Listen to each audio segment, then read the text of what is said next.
Main B ಚೌಕಿದಾರ್ ಪ್ರಚಾರಾಂದೋಲನದಲ್ಲಿ ತೊಡಗಿಸಿಕೊಂಡಿರುವಂತಹ ಬೆಂಬಲಿಗರೊಂದಿಗೆ ಪ್ರಧಾನಿ ಮೋದಿ ಇಂದು ಸಂವಾದವನ್ನ ನಡೆಸಲಿದ್ದಾರೆ. Main B ಚೌಕಿದಾರ್ ಪ್ರಚಾರಾಂದೋಲನ ಯಶಸ್ಸಿನಿಂದಾಗಿ ಸಂತೋಷಗೊಂಡಿರುವಂತಹ ಮೋದಿ ದೇಶದ 500 ಸ್ಥಳಗಳಲ್ಲಿನ ವಿವಿಧ ವರ್ಗಗಳ ಜನತೆ ಜೊತೆ ಏಕಕಾಲಕ್ಕೆ ಸಂವಾದವನ್ನ ನಡೆಸಲಿದ್ದಾರೆ. ಸಂಜೆ 5 ಗಂಟೆಗೆ ಕಾರ್ಯಕ್ರಮ ನಡೆಯಲಿದ್ದು ರಾಜ್ಯದ 28 ಕ್ಷೇತ್ರಗಳಲ್ಲೂ ಕಾರ್ಯಕ್ರಮ ಆಯೋಜನೆ ಆಗಿದೆ. ಇನ್ನು ಮೈನ್ ಬಿ ಚೌಕಿದಾರ್ ಸಾಮಾಜಿಕ ಜಾಲತಾಣಗಳಲ್ಲಿ ಜಾಗತಿಕವಾಗಿ ಟ್ರೆಂಡಿಂಗ್ ಆಗಿದ್ದು 20 ಲಕ್ಷ ಜನರು ಅದಕ್ಕೆ ಟ್ವೀಟ್ ಮಾಡಿದ್ದಾರೆ. ಇನ್ನು ಬಿಜೆಪಿ ರಾಷ್ಟ್ರೀಯ ಅಧ್ಯಕ್ಷ ಅಮಿತ್ ಶಾ ಏಪ್ರಿಲ್ 2ರಂದು ಬೆಂಗಳೂರಿನಲ್ಲಿ ಬೃಹತ್ ರೋಡ್ ಶೋವನ್ನ ನಡೆಸಲಿದ್ದಾರೆ ಎಂದು ಬಿಜೆಪಿ ತಿಳಿಸಿದೆ. ಮಿಸೆಸ್ ರಾಮಚಾರಿ ರಾಧಿಕಾ ಪಂಡಿತ್ ಸಾಕಷ್ಟು ದಿನಗಳ ನಂತರ ಸಿನಿಮಾ ಕಾರ್ಯಕ್ರಮವೊಂದರಲ್ಲಿ ಕಾಣಿಸಿಕೊಂಡಿದ್ರು.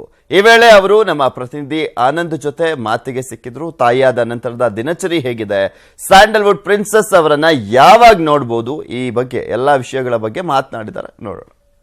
ನಮ್ಮ ಜೊತೆ ರಾಧಿಕಾ ಪಂಡಿತ್ ಅವರು ಇದ್ದಾರೆ. ಸಾಕಷ್ಟು ದಿನಗಳ ನಂತರ ಒಂದು ಸಾರ್ವಜನಿಕ ವೇದಿಕೆಯಲ್ಲಿ ಕಾಣಿಸ್ಕೊಂಡಿದ್ದಾರೆ. ಬನ್ನಿ ಹಾಗಾದ್ರೆ ಅವ್ರನ್ನೇ ಮಾತಾಡ್ಸೋಣ. ನಮ್ಮ ಸಾಕಷ್ಟು ದಿನಗಳ ನಂತರ ಒಂದು ವೇದಿಕೆಯಲ್ಲಿ ಕಾಣಿಸ್ಕೊಂಡ್ರಿ, ಈ ಮೂವಿಯನ್ನು ರಿಲೀಸ್ ಮಾಡಿದ್ರಿ. ಸೊ ಮೂವಿ ಬಗ್ಗೆ ಹೇಳೋದಾದ್ರೆ, ಈ ಮೂವಿಗೆ ನಾನು ಆ್ಯಕ್ಚುಲಿ ಕರ್ಕೊಂಡು ಬಂದಿರೋ ಟ್ರೇಲರ್ ಲಾಂಚ್ ಯಾಕೆ ಅಂದರೆ ಇದ್ರ ಮೂವಿದು ಸಂದೇಶ ಜಸ್ಟ್ 5 ನಿಮಿಷದಲ್ಲಿ ಒಂದು ಬ್ಯೂಟಿಫುಲ್ ಸಂದೇಶ ಕೊಟ್ಟಿದ್ದಾರೆ. ನನಗೆ ಅದು ಇಂಪ್ರೆಸ್ ಆಯಿತು.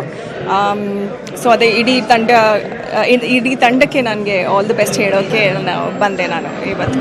ಎಲ್ಲ ಪಾತ್ರಗಳಿಗಿಂತ ತಾಯಿ ಪಾತ್ರ ಅನ್ನೋದು ಅತ್ಯದ್ಭುತ. ಅದನ್ನು ಹೇಳೋಕ್ಕೂ ಕೂಡ ಬಾಯಲ್ಲಿ ಹೇಳೋಕ್ಕೂ ಸಾಧ್ಯನೇ ಇಲ್ಲ, ವರ್ಣಿಸಲು ಅಸಾಧ್ಯ. ಸೊ ಅಂಥ ಪಾತ್ರದ ಬಗ್ಗೆ ಏನು ಹೇಳೋಕ್ಕೆ ಇಷ್ಟಪಡ್ತೀನಿ? ಅದೇ ನಾನು ಹೇಳಿದ್ದು, ದಟ್ಸ್ ದ ಬೆಸ್ಟ್ ರೋಲ್ ಅನ್ಸುತ್ತೆ. ದೇವರು ಒಂದು ಹೆಣ್ಣಿಗೆ ಬೆಸ್ಟ್ ಪಾತ್ರ ಕೊಟ್ಟಿರೋದು ಒಂದು ತಾಯಿ ಪಾತ್ರ. ಸೊ ಆ ರೋಲ್ ನಾನು ಈಗ ಆ ರೋಲ್ ಎಂಜಾಯ್ ಮಾಡ್ತಾ ಇದ್ದೀನಿ. ಇಟ್ಸ್ ಅ ಬ್ಯೂಟಿಫುಲ್ ಫೇಸ್ ನನ್ನ ಲೈಫಲ್ಲಿ. ಸಾಕಷ್ಟು ಚರ್ಚೆ ಆಗ್ತದೆ ಸೋಷಿಯಲ್ ಮೀಡಿಯಾದಲ್ಲಿ, ಆ ಹೆಸರು ಇಡ್ಬೋದು, ಈ ಹೆಸರು ಇಡ್ಬೋದು ಅಂತ. ಯಾವ ಹೆಸರು ಥಾಟಲ್ಲಿದೆ ಮೇಡಮ್ ನಿಮ್ಮದು? ಅದೆಲ್ಲ ಫ್ಯಾನ್ಸ್ ಪ್ರೀತಿ ಪಾಪ ಅಷ್ಟೇ. ಅವರು ಸಜೆಸ್ಟ್ ಮಾಡ್ತಿದ್ದಾರೆ ಅಥವಾ ಈ ಹೆಸರು ಇಡ್ಬೋದು ಅಂತ ಹೇಳ್ತಿದ್ದಾರೆ ಅಥವಾ ಹೆಸರು ಹೇಳಿದ್ದಾರೆ ಆಲ್ರೆಡಿ. ಬಟ್ ಅಫ್ಕೋರ್ಸ್ ಅದೆಲ್ಲ ಅವ್ರ ಪ್ರೀತಿ. ಥ್ಯಾಂಕ್ ಯು ಸೋ ಮಚ್ ಅಂತ ನಾನು ಹೇಳೋಕ್ಕೆ ಇಷ್ಟಪಡ್ತೀನಿ ಎಲ್ರಿಗೂ. ಬಟ್ ಇದುವರೆಗೂ ನಾವು ಹೆಸರಿಟ್ಟಿಲ್ಲ ಆ್ಯಂಡ್ ನಾವು ಫೋಟೋ ರಿಲೀಸ್ ಕೂಡ ಮಾಡಿಲ್ಲ. ಆದಷ್ಟು ಬೇಗ ನಾವು ರಿಲೀಸ್ ಮಾಡ್ತೇವೆ. ಅಂಬಿ ಇಲ್ಲದ ಹೊತ್ತಲ್ಲಿ ಸುಮಲತಾ ಮೇಡಮ್ ಮಂಡ್ಯಲ್ಲಿ ಕಂಟೆಸ್ಟ್ ಮಾಡ್ತಾರೆ. ಸೊ ಅದ್ರ ಬಗ್ಗೆ ನೀವು ಒಬ್ಬರು ಹೇಳೋದಾದ್ರೆ ಏನು ಹೇಳೋಕ್ಕೆ ಇಷ್ಟಪಡ್ತೀನಿ? ಅದು ಈ ಪ್ರಶ್ನೆಗೆ ಉತ್ತರ ಆ್ಯಕ್ಚುಲಿ ಯಶ್ ಅವ್ರು ಕೊಟ್ಟರೆ ಸರಿ ಅನಿಸುತ್ತೆ ನನಗಿಂತ.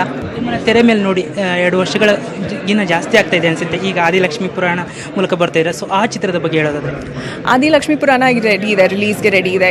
ಆದಷ್ಟು ಬೇಗ ಅದು ರಿಲೀಸ್ ಆಗುತ್ತೆ. ಆ್ಯಂಡ್ ತುಂಬ ಒಳ್ಳೆ ಸಿನಿಮಾ ಇಸ್ ನೈಸ್, ಡೀಸೆಂಟ್. ನಾನು ಎಂಜಾಯ್ ಮಾಡಿದೆ. ನಾವು ಮದುವೆ ಆದಮೇಲೆ ನಾನು ಮೊದಲನೇ ಚಿತ್ರ ಅದು ಮಾಡಿರೋದು. ಸೊ ರೆಡಿಯಾಗಿದೆ, ನಗ್ಸೋಕ್ಕೆ ಅದು ಸಿದ್ಧವಾಗಿದೆ. So very soon it will release. ಸದ್ಯಕ್ಕೆ ಯಾವ್ದಾದ್ರು ಕತೆ ಕೇಳಿದರೆ, ಯಾವ್ದಾದ್ರು ಒಪ್ಕೊಂಡ್ರೆ, ಯಾವ್ದಾದ್ರು ಪಾತ್ರ ಮಾಡ್ಬೇಕಂತ ಅನ್ಕೊಂಡು? ಇಲ್ಲ, ಈಗ ಸದ್ಯಕ್ಕೆ ನಾನು ಯಾವುದೂ ಒಪ್ಕೊಂಡಿಲ್ಲ, ಯಾವುದು ಫೈನಲ್ ಆಗಿಲ್ಲ. ಅಫ್ಕೋರ್ಸ್ ತುಂಬ ಪಾತ್ರಗಳಿದೆ, ನಾನು ಮಾಡಬೇಕು ಅಂತ ಆಸೆ ಪಟ್ಟು ತುಂಬ ಪಾತ್ರಗಳಿದೆ. ಬಟ್ ಅಫ್ಕೋರ್ಸ್ ಇನ್ನು ಟೈಮ್ ಇದೆಯಲ್ಲ, let's do it slowly. Thank you madam. ಇದಾಗಿತ್ತು ರಾಧಿಕಾ ಪಂಡಿತ್ ಅವರ ಮಾತು. ಕ್ಯಾಮರಾ ಪರ್ಸನ್ ಇವ್ರ ಜೊತೆ ಆನಂದ್ ಸಾಲಂಡಿ, ನ್ಯೂಸ್ 18 ಕನ್ನಡ.